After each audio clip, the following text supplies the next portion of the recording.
жолубузга жаңы эрежелерди киргизели деп атабыз. Буга чейин акчалай төлөп келсе, азыр эми электрондук төлөө бар, карта аркылуу, телефон аркылуу төлөө боюнча азыр ушул сынак жарыялаганбыз. Азыр 2 компания катышкан, ошол бир апрелдин ортолорунда 15-теринде барып туруп, Кудай буйрса биз 4 линияга чыгарабыз. Бул деген эң негизгиси биринчи каттан бул Фуркат тарап болот, экинчи тарапта Озгул тарап, үчүнчү тарап деген Актилек тарап, а төртүнчүсү Борбордук көчө, Туран, Южный деп коебуз.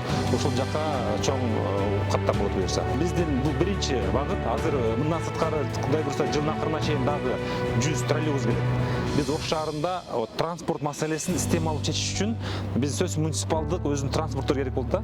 А бизде деген жалпы керектелген 300 автобус, анан 100 троллейбус болсо биз шаарды жалпы транспорт камсыз кылабыз.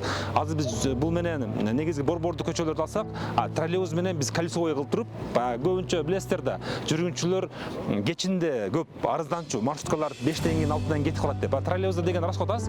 Алар деген 30-у чыгышты көрөй айланат, 30-у батышта карай айланып шаарды кечки 10-го чейин троллейбус айланып турат да. Ош шаарында суу көйгөйүн чечкенден кийин экинчи көйгөй болуп бизде жол маселе, асфальт маселеси көп жарандар кайрылчу.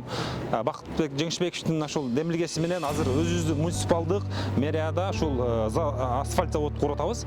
Ошо өзүңүз көргөндөй азыр биринчи этабы менен спецтехникалар келип атат. Кудай кааласа жакын күндөрү завод өзү дагы келет. Жеңил унаалар боюнча бул безопасный город, коопсуз шаар боюнча билесиздер, буга чейин программа ишке ашпай келген. Ошонун алкагында башталыш иретинде бул ураган сыяктуу шаарда айланып жүрөт. Жол эрежесин бузган автомобилдерди автоматтык түрдө бул камерага түшүрөт.